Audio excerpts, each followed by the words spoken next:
And now, stay tuned for the program that is rated tops in popularity for a longer period of time than any other West Coast program in radio history. The Signal Oil program, The Whistler.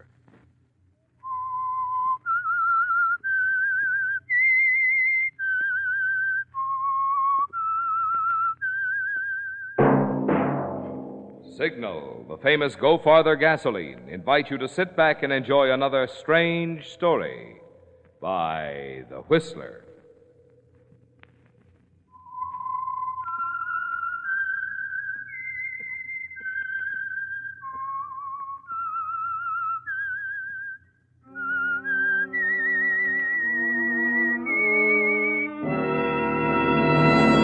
I am the Whistler, and I know many things, for I walk by night.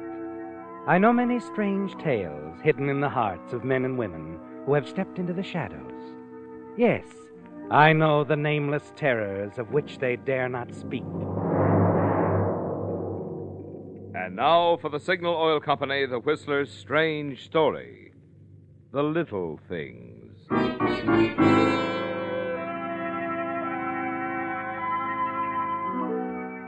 It was night in the small Northern California town. The weak old-fashioned street lamps were almost obscured by the heavy blanket of fog that rolled aimlessly in from the sea. The misty quiet of the town was disturbed only by the muffled arrival and departure of an occasional automobile. Neon signs of the local honky-tonks and bars weekly portrayed their identification and merchandise. Beneath one of these signs stood Johnny Larson. From his pocket he drew a wrinkled piece of paper, held it nearer the dim light to study the penciled address. Then, striking a match to the dry paper, he watched it burn quickly into meaningless ashes. Yes, from now on, Johnny Larson was going to take good care of all the little things and let the big things take care of themselves. He ground the ashes to a fine powder under one heel, then moved toward the street to hail a cab that he saw emerging from the fog. Hey, taxi!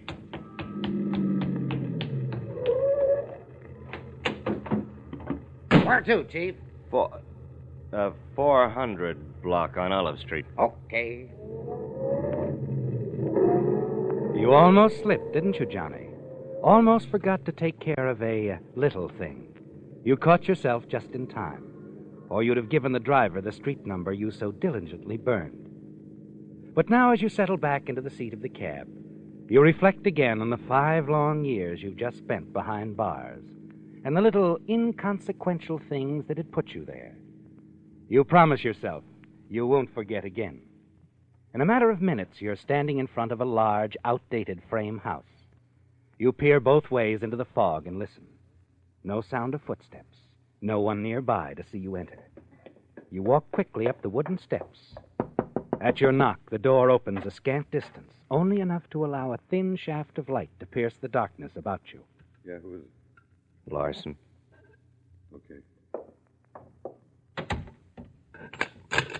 Eddie's upstairs.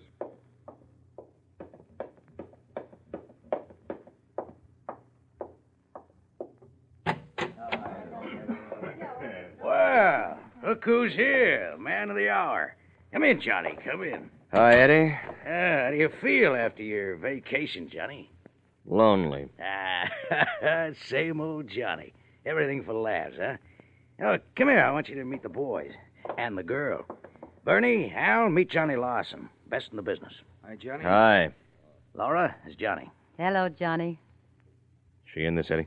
Up to her pretty neck. Then count me out. Hey, now, wait a minute, Johnny. I know you did 5 years because of a double-crossing dame. Sorry, Eddie. Maybe some other time. There'll be no other time, Johnny. This is it. Okay? Looks like I'll live longer if I go along, huh? Okay, Eddie, it's a deal. Oh, good. Hey, Laura, fix us a drink, will you? Okay. Bernie, Al, I want to talk to Johnny here alone. Sure, Eddie. We'll be right downstairs if you need us, boss. They're good boys. Always do exactly what I tell them. Yeah, I'm sure they do. How do you want your drink, Johnny? Straight? Little water. I want you and Laura to get along, Johnny. I want everything to run smoothly. We're in this thing together, and we'll get out together. Fair enough? Fair enough. Oh, I'm sure we'll get along. Won't we, Johnny? Yeah, we'll get along. Now, look, Johnny, here's the setup. Any day now, the local bank will have over $200,000 in its vault. The cannery payroll. Wondered why you picked this burg. That'd be a cinch for you, Johnny. You never worked a sweeter setup. The bank's nothing but a tin can. This tin can ever been knocked over before? Yeah, that's the funny part. This payroll business has been going on for years, and never a hitch.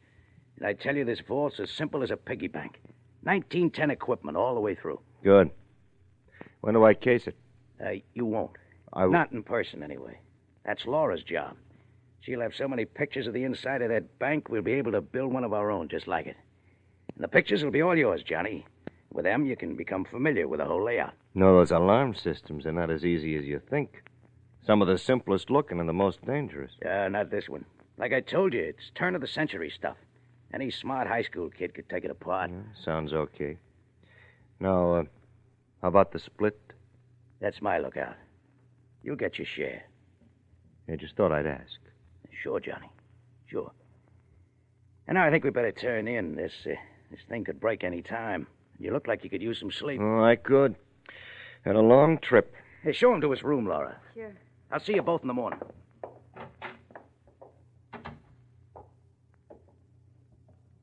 Your room's down the hall to the left. You lead. I'll follow you.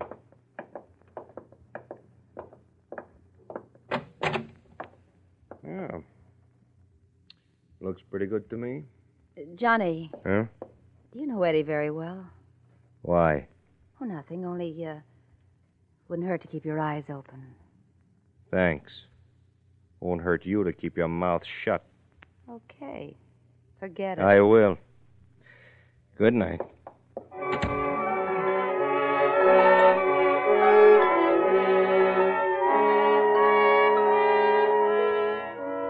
But you don't forget what Laura said, do you, Johnny? You wonder what she meant, and you intend to find out. You turn off the lights in your room, sit quietly on your bed, until you hear a door slam at the far end of the hall. You quietly open your door, then move quickly, noiselessly down the hall, until you hear Eddie's laughter from one of the rooms. And you inch close to the door and listen. Don't worry about it, Laura. Give him time. I don't know, Eddie. I don't like it. You just be your own sweet self, baby, and you won't have any trouble. But why him? Why not somebody else? You like Johnny, huh? Fell from quick, is that it? Oh, no, that's not it. It's just that I think... What you think isn't important, Laura. Don't forget that. I do the thinking on this job, all of it. And it'll go just the way I planned it.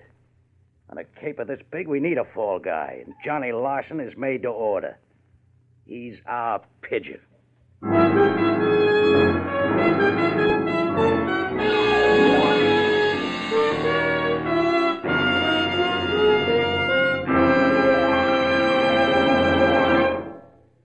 With 1951 model cars beginning to make their appearance, this is the season when a lot of drivers get new car fever. But if a look at your bank book tells you that a new car isn't for you, then why not enjoy the next best thing? And what is the next best thing to a new car? Why, it's your car, powered with Signal Ethyl. You see, this premium grade of Signal's famous Go Farther gasoline is engineered to bring out the best in any car of any age. The quickest starting, the smartest pickup, the smoothest ping-free power that sends you smoothly and high up hills that make other cars clatter and shift. And I don't get the idea, of course, that Signal Ethyl's going to let you step away from all new cars.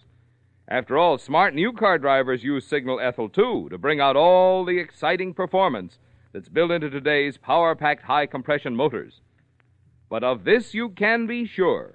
The next best thing to a new car is your car, powered with Signal Ethyl gasoline.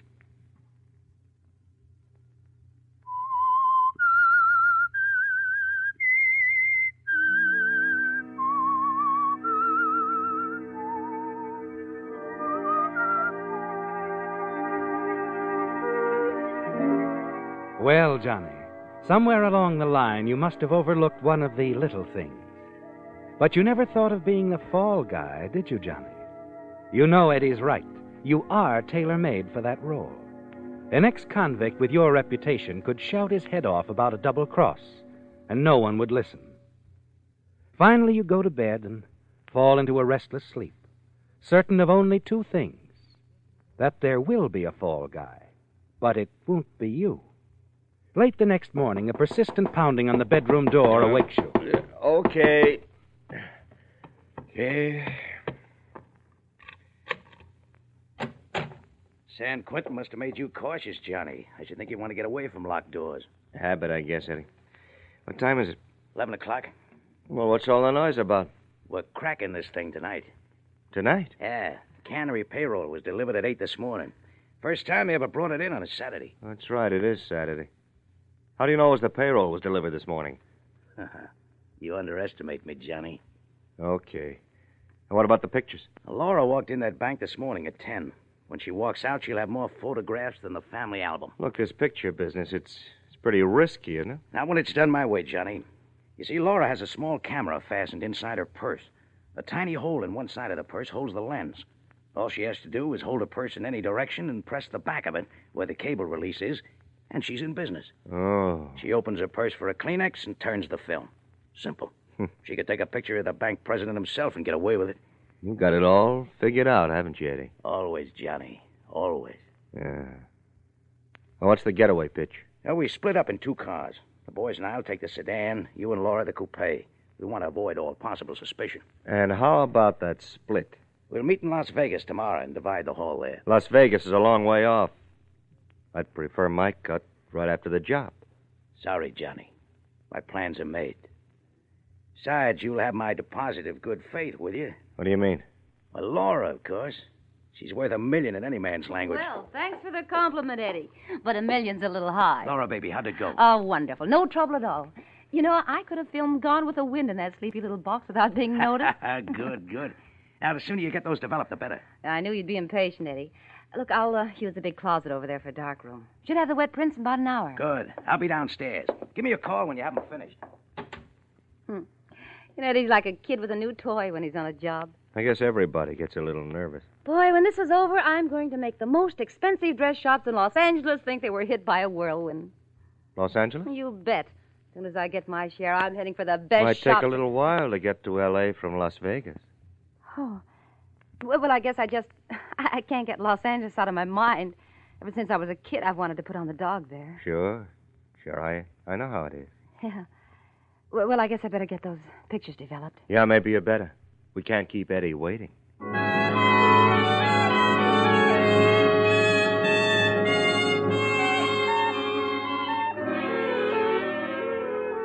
Well, Johnny, Laura's slipped on a little thing, hasn't she? You watch her as she sets up her equipment in the closet. Notice her nervousness. She knows she blundered when she said Los Angeles instead of Las Vegas, but she doesn't know how much. You know she didn't go for the double cross, but you don't know how much she goes for Eddie. She's already warned you to keep your eyes open around Eddie. You decide she's worth a try, and in about an hour, Laura comes out of the closet. Got some prints for you, Johnny. Good. Still a little bit wet. Now, I'll watch it. Yeah, How are they? fine. You did a good job. Real good job. I'm glad you think so, Johnny. These shots of the alarm system are perfect.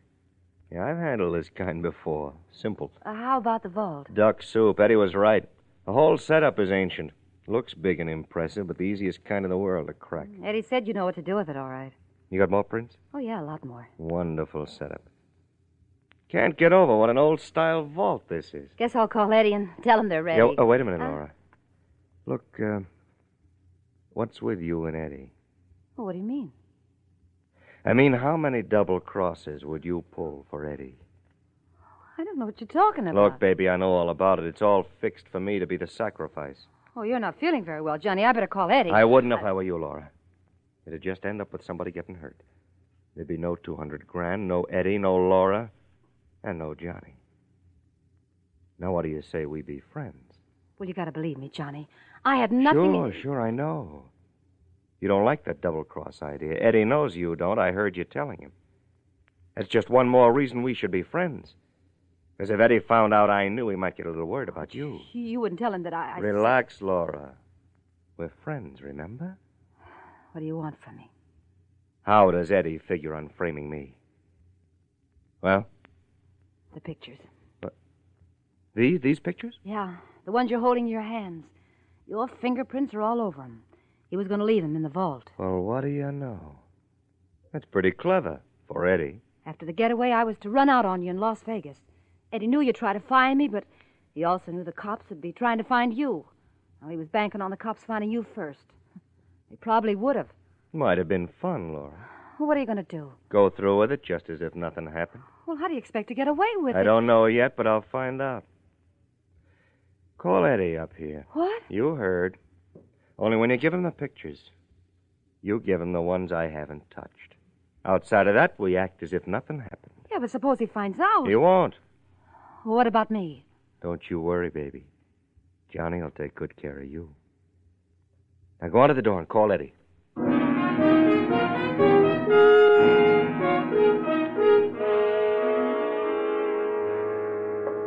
Did they come out okay, Laura? Johnny thinks so? Don't you, Johnny? Yeah, just what I need. Ah, swell. Oh, are those some of the snaps, Laura? Yeah. Let's see them. You watch Eddie as he takes the pictures from Laura.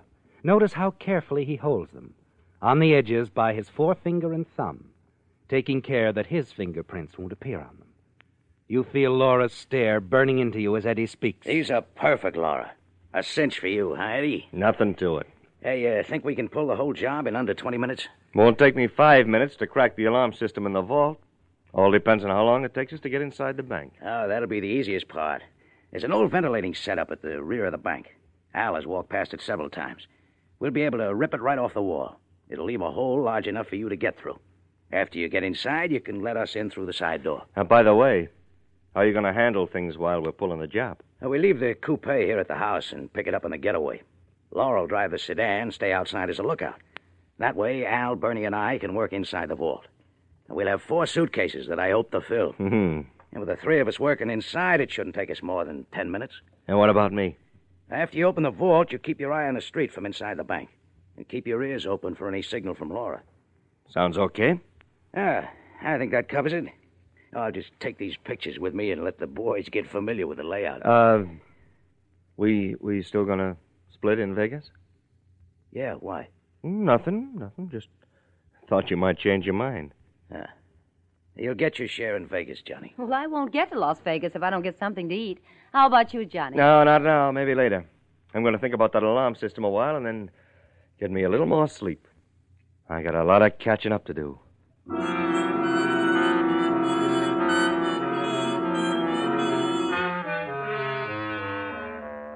Yes, Johnny. And you have a lot of thinking to do, too, haven't you? You're pleased with Laura. So far, she's played her part well. But the big obstacle remains in your path. You'll have to get rid of Eddie and his henchmen after the job is over. And you don't know how to do it. After Eddie and Laura leave you alone in your room, you automatically lock the door behind them. Then you study the other set of pictures, but they offer no solution. You pace the floor, thinking, searching your mind, looking about the room as if you'd find a solution there. Finally, your eyes fall on the door. The door you always lock behind you without thinking. And it's an idea, isn't it, Johnny? Locked doors. Locked doors, that's it. You hurry back to the pictures, leaf through them quickly, and then you find the one you're looking for, the picture of the vault, and you smile triumphantly as you scrutinize it carefully. Yes, Johnny, the solution to your problem had been right before your eyes all the time. Confident now, the mental strain of the past few hours gone, you suddenly feel very tired. You stretch out in your bed, sleep as if drugged. Many hours later, Laura's insistent voice wakes you. Johnny, wake up. Huh? Oh.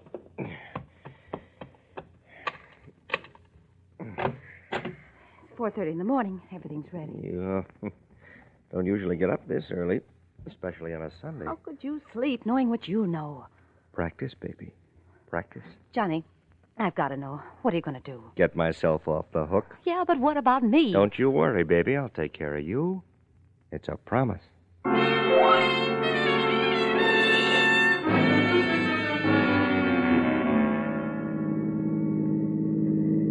Okay, Laura, that's the alley up ahead. Here we go. Everybody knows his job now. Sure we know what to do. You all set, Johnny? I'm all set, Eddie. I'd park a half block down the street, Laura. Keep your eyes open. Got it. All right, Al. You get to work on that ventilating system. Bernie, you check the street.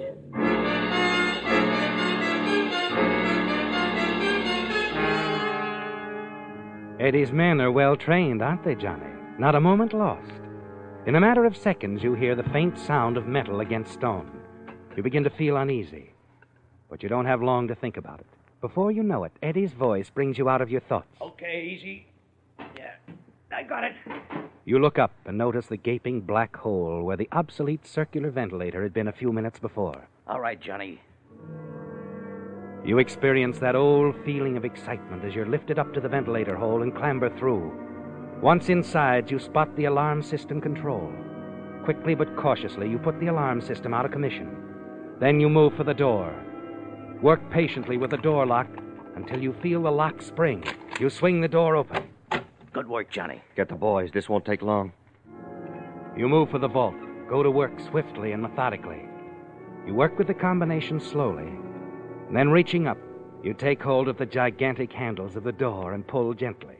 The door hesitates, then swings open. Beautiful. Al, Bernie, let's go. Johnny, keep your eyes on the front. You watch Eddie and his men as they waste no time loading their suitcases from the stacks of currency inside the vault. You see Al close the lid on his suitcase and start towards you. Oh, here, Al, I'll take that. Go back and help the others. Oh, okay. Yes, Johnny, that suitcase holds enough for you, doesn't it? You watch Al hurry back into the vault, and you notice that Eddie is preparing to leave. His eyes meet yours across the scant 15 feet that separate you. In that moment, you slam the vault door shut and lock it. Then you let yourself out the side door and onto the street. The grayness of the pre-dawn greets you from the east, and you hurry the half block to the sedan. And Laura. Move over. I'll drive. Johnny, what happened? We're in, baby. Let's go.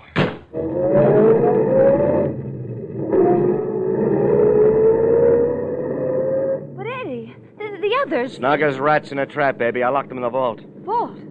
But the people at the bank, when they open They'll it... find 3 very dead guys. That vault won't be open till the bank opens tomorrow morning, more than 24 hours from now. They're finished, baby. They can't live sealed up like that. Johnny, I'm frightened. I didn't think... No, but I did. And thinking got me over 50 grand in that suitcase back there and a wide open highway ahead of me.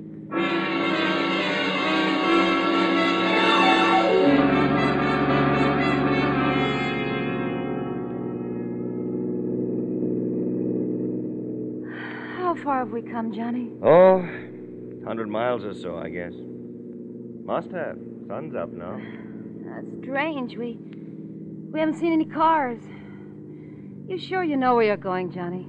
I've never been so sure, baby. Never been so sure. Well, what are you stopping for?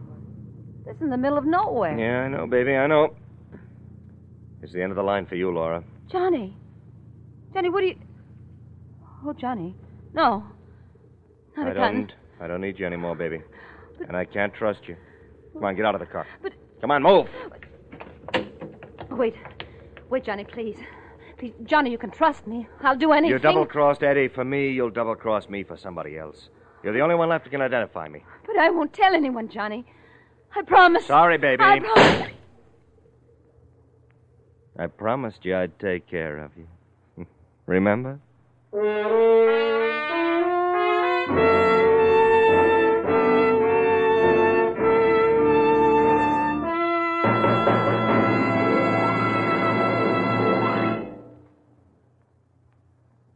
Right now, during the rainy season, scientific lubrication is even more important to your car to keep moisture from working into vital moving parts and causing damage.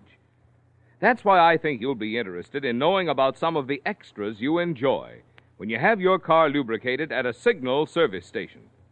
First of all, Signal dealers take no chances on memory when it comes to the many lubrication points on your car.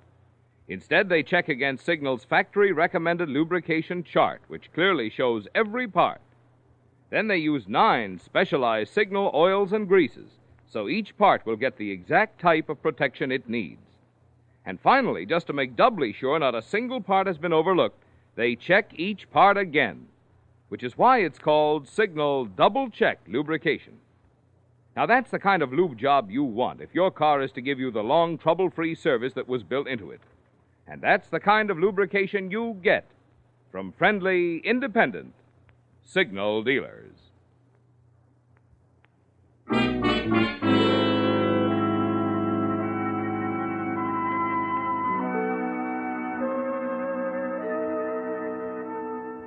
Well, Johnny, you've taken care of all the little things, haven't you? Eddie and his boys are finished. And Laura, the only other person who could connect you with the bank robbery, is all through, too, lying dead by the side of the highway where you left her. You're a lone wolf again, Johnny. You and the $50,000 in the suitcase in the back seat. Now, around lunchtime Monday, the events of Sunday many hundred miles behind you, you relax for the first time, realize you're tired and hungry, and you pull up to a roadside restaurant, lock your car, and go inside. The restaurant's almost deserted. Just the waiter and one other man seated on a stool at one end, reading a newspaper. Hi, stranger. Hi. Ham and eggs over easy, huh? And coffee. Sure, right away. Want to see the paper while you're waiting? No, thanks. Okay.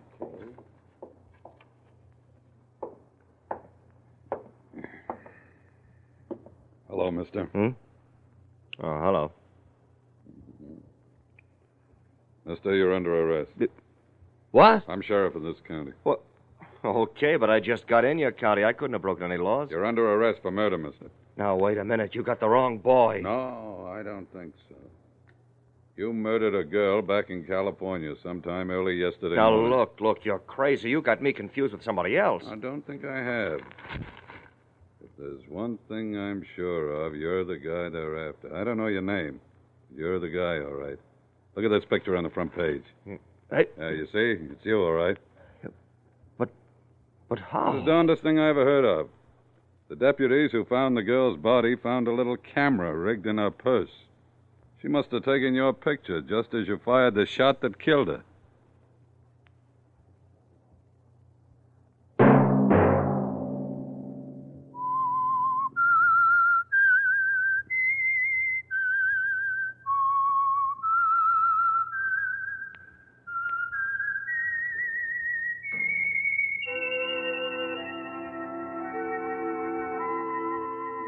Let that whistle be your signal for the Signal Oil program, The Whistler, each Sunday night at this same time. Signal Oil Company has asked me to remind all of you who play cards. A 12-page booklet giving complete rules for the exciting new 3-deck version of canasta called Hollywood Canasta is yours for the asking at any Signal station. No purchase required, no obligation.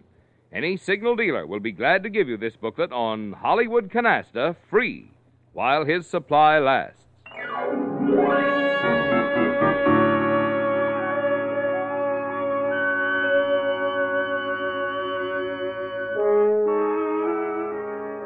Featured in tonight's story were Bill Foreman, Larry Dobkin, G.G. Pearson, Jack Moyles, Ed Max, and Tony O'Dare.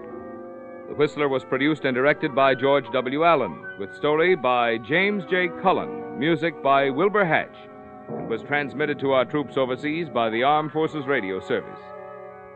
The Whistler is entirely fictional, and all characters portrayed on The Whistler are also fictional.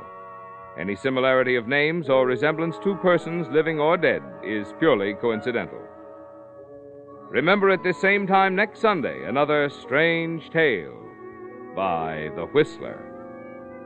Marvin Miller speaking for the Signal Oil Company.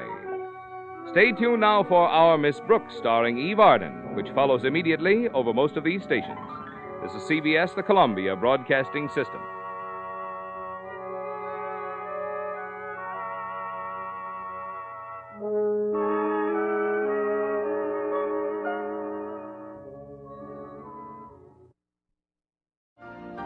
You've been listening to the OTR Gold Network. Find more classic radio at otrgold.com.